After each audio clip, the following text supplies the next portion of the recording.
Good evening and welcome to Primetime News, coming to you live and direct from the Newsfirst studios here in Colombo. I'm Bernadine Jai Singha.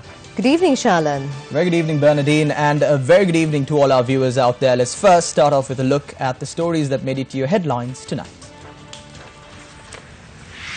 SLFP says it cannot oppose no confidence motion and calls for the Prime Minister's resignation.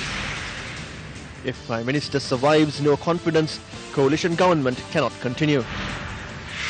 2 more Udagammana villages declared open.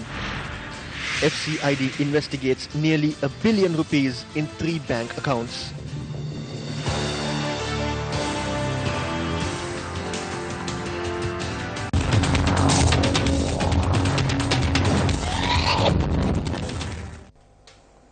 The motion of no confidence was the main point of discussion at today's Sri Lanka Freedom Party media briefing. The State Minister of Public Enterprise Development referred to the Prime Minister's statement regarding Arjuna Mahendran. The Prime Minister responsibly stated in Parliament the Governor of the Central Bank had not committed any wrong. After he accepted responsibility, the President at the Central Committee meeting decided to appoint a committee to probe into what actually happened. There were 11 of us in that committee and we made 15 points. 13 of the 15 points have been included in the no confidence motion. Therefore, we as the Sri Lanka Freedom Party cannot take any other decision other than supporting the motion of no confidence. Any other decision would be a conflict with our ethical stand. There is no possibility for any SLFP MP to vote against the points that are mentioned in the motion of no confidence. If the Prime Minister steps down tomorrow, the coalition government will survive. Through this no-confidence motion, the group within the UNP who despise the Prime Minister will be given an answer. It is the Prime Minister who took the first step in splitting the coalition government. Those from within his party are calling for his resignation. The United National Party is calling for him to step down. We as members in the coalition government call for his resignation. The people call for his resignation. Even the justices who investigated the bond issue have raised doubts about his involvement. The civil society has called for his resignation. Even the Mahasangha have called for his resignation. Despite all that, he maintains the attitude of remaining in the position no matter what happens. So with that attitude, it is the Prime Minister who is destroying the coalition government. The Prime Minister has time over the weekend to reach a decision and take steps to protect the coalition government. It was published on the Lanka website that the President met with the Prime Minister last night at a certain place and unanimously decided on the motion of no confidence. That is completely false. We have understood we cannot go on together anymore. If one wants to protect the coalition government, a decision must be made on behalf of the people and the country. Then there will be no issue on the 4th. If not, come the 4th of April at 9 p.m, the coalition will be no more. If there is a vote and if they have faith, there is no need to plant such reports. We accept that the President had a certain time period on his responsibilities. That period is over. The time is now to focus on the future of the country. Our final meeting will take place on the 2nd under the auspices of the President. If the motion of no confidence is passed, the first thing that will happen is that the Cabinet of Ministers will be dissolved. At such a situation, the President has the power to appoint a Prime Minister, Cabinet of Ministers, non-Cabinet Ministers and Deputy Ministers. It has to be done. They have to be appointed. Does it say anywhere when a motion of no confidence is passed, the President loses his position? Where does it say so? The motion of no confidence is brought against the legislature. The people elected the President as the executive at the election. Can't these politicians understand this? Questions were posed to the general public with regard to the no confidence motion through the People's Power online poll on various social media platforms. Here are the latest results. People's Power. Will the Prime Minister step down before the motion of no confidence? 20% say he will and 80% say he will not. The General Secretary of the UNP responded to several questions raised by journalists following an event in Mavanella today. Those SLFP members who are making statements are those who got ministries because of us. They were rejected by the people and came to those positions because of us. What right do they have to speak about the Prime Minister? Ranil Wickremesinghe was elected by the people. First, they should resign from those positions. After the 4th, we will take a good decision.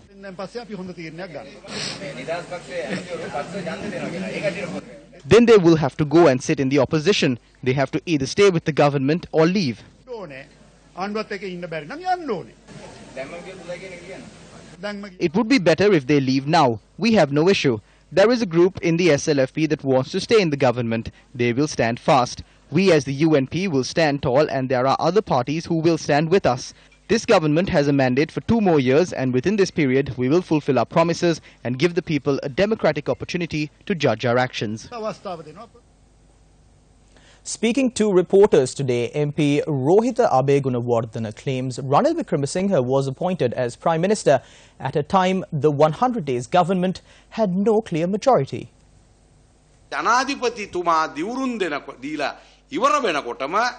As soon as the president was sworn in, Ranil Wickremesinghe became the Prime Minister.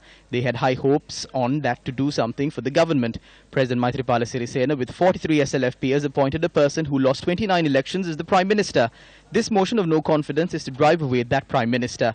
If the SLFP members have a clear vision, we will be happy about it.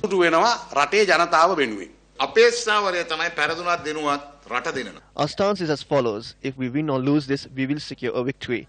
We have placed everything before the people of this country. The people have decided this government needs to be sent packing. The country has accepted a theft had taken place. We have spoken about that.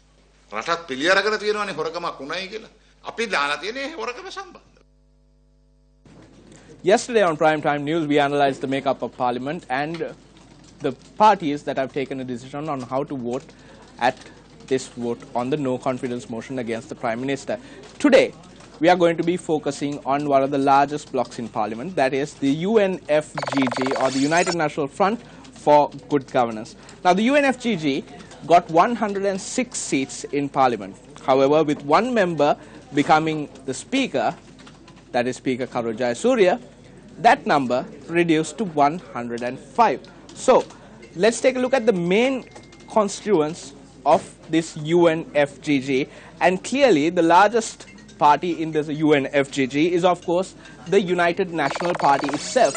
The UNP has a total of 83 seats, and it is led by none other than Prime Minister Ranil Wickremesinghe, against whom this no confidence motion is being brought.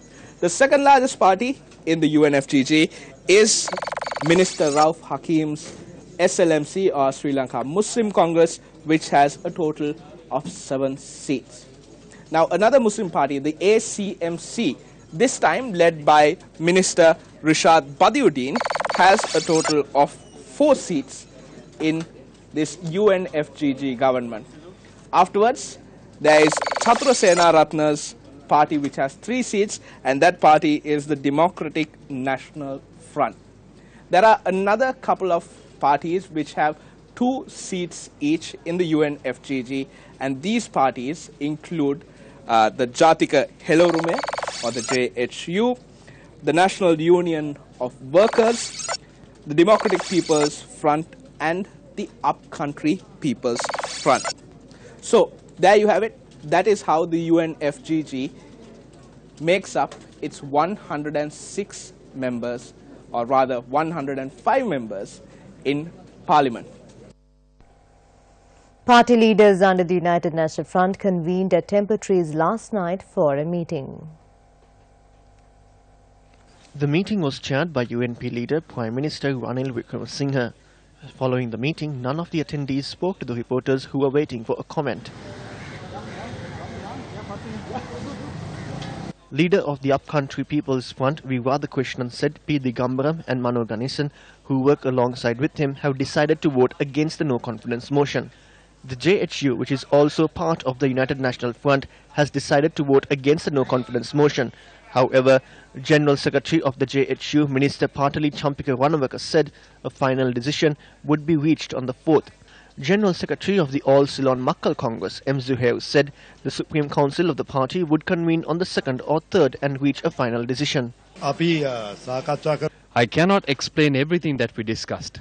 We discussed about many things, including the future plan of the United National Front, our responsibilities, problems between the UNP, UNF and other parties, and future course of action of the government. we decided to meet again. I do not believe you were able to get a comment on what happened yesterday when the MPs from the United National Front convened. None of them spoke to the media. We are aware that the SLMC and Rishad Badiuddin's party did not attend. That's an absence of 12 people. Public representatives are elected to Parliament through the people's vote. However, there are some who make decisions by turning their backs on the people's views. There was no consideration of the opinion of members when the UNP Working Committee was told what they should do when the no-confidence motion against the Prime Minister is put to a vote. We are truly ashamed by the acts of public representatives who turn their back on the people of this country for perks and privileges. The Working Committee of the United National Party convened yesterday and stated that an agreement was reached to support the Prime Minister when he faces the no-confidence motion. Whether the no-confidence motion passes or fails will depend on the votes cast by parliamentarians. Of the 83 UNP members of Parliament, only 43 are present in the Working Committee.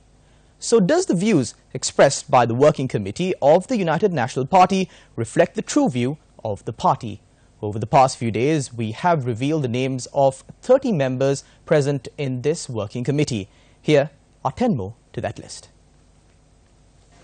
Imtiaz Bakir Maka, Manju Sri Arangala, Lakshman Vijay Manna, Abdul Halim, Gamini Jaivikrama Pereira, Vasanta Sena Nayaka, Champika Premadasa, Joseph Michael Pereira, Tilak Marapana, Rosie Sena Nayaka. MP Ravikarna Nayaka has stressed the need for a change within the United National Party.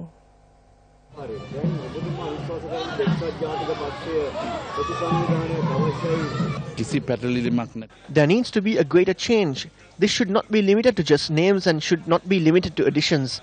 We need to progress as a political party which is always with the people. This has been delayed. It needs to be corrected.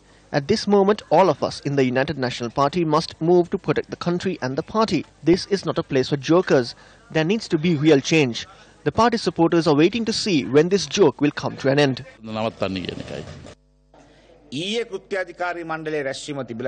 The Working Committee met yesterday. There was no talk of reforms. The only thing that was stated was that the UNP member should support the Prime Minister or the master behind the bond scam when he faces the no-confidence motion. I believe that this is the greatest injustice that you could do to your country. Ranil Wickremesinghe's power have also been restricted by the President. Subjects which came under his ministry have been removed. Everyone knows that Ranil Wickremesinghe is the mastermind behind the scam. Even in such a backdrop, if they can't do it, then how can they face the general public? The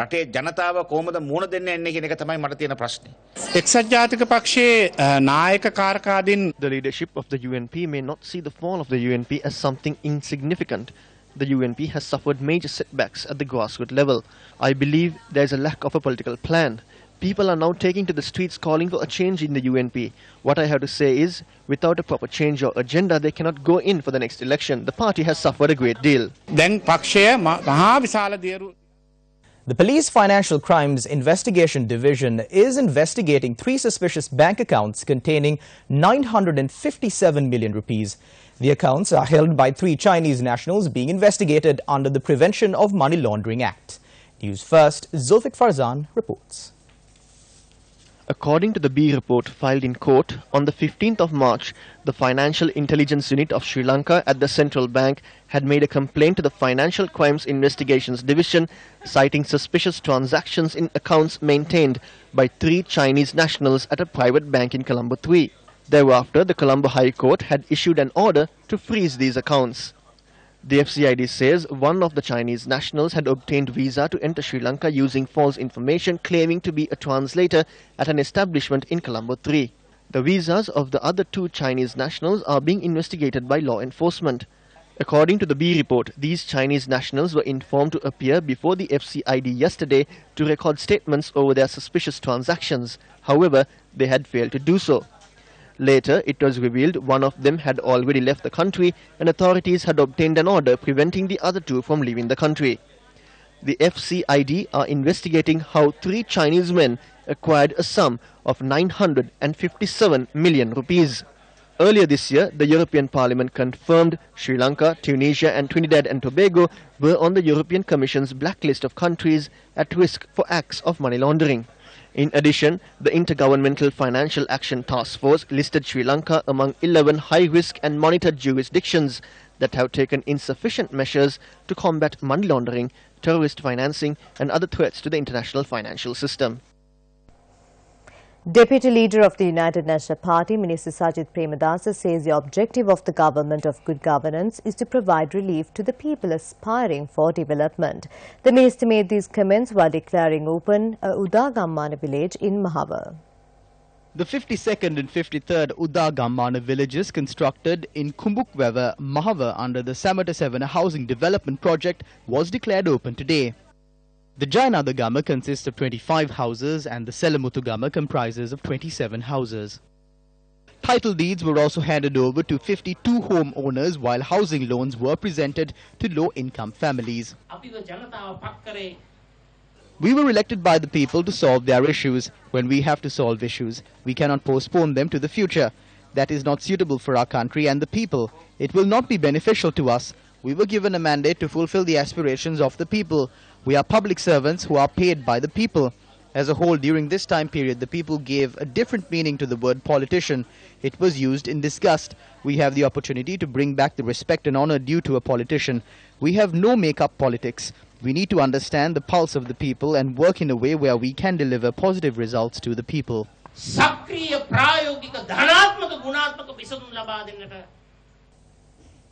Minister Sagala Ratnayaka says his new ministerial subjects are the very tasks he performed when he was serving as the Prime Minister's Chief of Staff.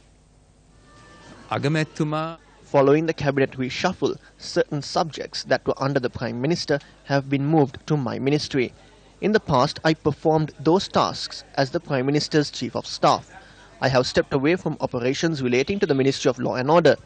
I have been given the subjects of project management and youth affairs in addition to southern development. Attention will be given to those areas. All these tasks were performed by me when I was serving as his Chief of Staff as well. Up next is our investigative news segment, Action TV.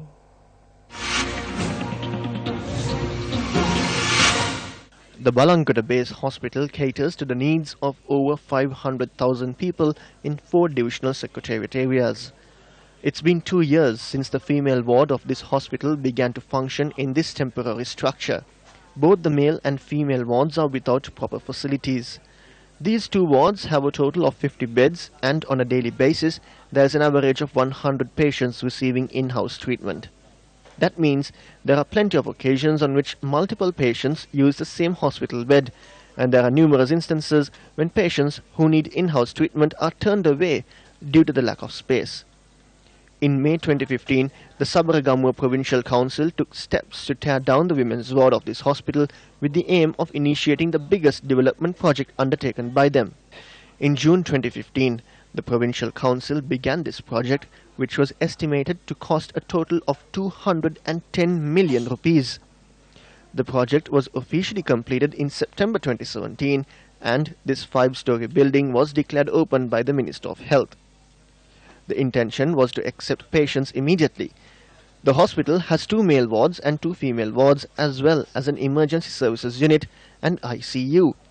However, 24 hours after the building was declared open, this proved to be a facade. The mattresses are piled up in a corner of the building while the waste disposal system remains incomplete. The former members of the Sabaragamuwa Provincial Council wanted to declare open this project before their tenure expired. However, these same councillors are nowhere to be seen as this massive public investment rots away. When will steps be taken to enable the general public to make full use of these facilities? Minister of Health, this is over to you.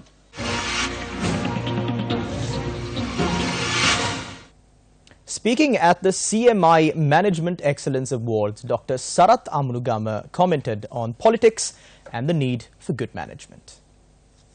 If you look at Sri Lankan politics, it seems to be having a management problem these days. We have always been debating about ownership. Who owns this corporation? who owns this company, is it a government corporation, and issues which are basically related to ownership. The problem is even more than ownership, the problem is management. So it is high time that we in Sri Lanka began to think of management as an absolutely vital top-level input for the future of this country. This country has been investing large amounts of money from its own domestic resources. We have also raised large amount of money by way of loans and grants. So what are we doing with all that money that we have been playing around with for the last 20 or 30 years? Can any of us here say that we have made absolutely good use of those investments? So this is a time when we must think sincerely and think fast, I think, as to how we can develop our management, take it away from these cobwebs which prevent us from developing a hard core of good managers. We have to take a look at our bureaucracy. Governments must learn to perform. They have no time to waste on so many other silly sideshows. Pakistan Resolution Day was celebrated in Colombo yesterday. Pakistan Resolution Day commemorates the Lahore Resolution passed on the 23rd March 1940 and the adoption of the first constitution of Pakistan. High Commissioner of Pakistan Dr. Shahid Ahmad Hashmat, Speaker of Parliament Karujai Surya, ministers, parliamentarians, ambassadors and several other dignitaries attended the event. Pakistani women cricket team led by Captain Visma Maroof also attended the celebrations. Pakistan and Sri Lanka friendship has moved from strength to strength over a period of time. The relations between the two countries are marked by mutual respect. I emphasize the word mutual respect and not mutual interest only. We have a commonality of views on major regional and global issues, and we enjoy close cooperation in the geostrategic domain as well. More recently, as you all know, the visit of the Sri Lankan President to attend Pakistan's National Day parade as a guest of honor is a testimony of strong bonds of friendship and strategic cooperation between two countries. We are happy to note that many Pakistani companies have invested in Sri Lanka, and several Pakistan companies are waiting to invest in steel and cement industries. There are more opportunities available for investors into auto components, manufacturing projects to cater to local and export markets. Many Sri Lanka exporters have entered into the Pakistani market through agriculture sector. With that, we wrap up Primetime News. I'm Bernadine Jayasinghe. And I'm Charlene Benedict. Thank you very much for watching. Have yourselves a great night. Stay tuned for Biz First Preview 360. Kitmina Hevage and Harimi Veerasekara from the Institute of Policy Studies, Sri Lanka, discuss economic reforms that follows right after the news.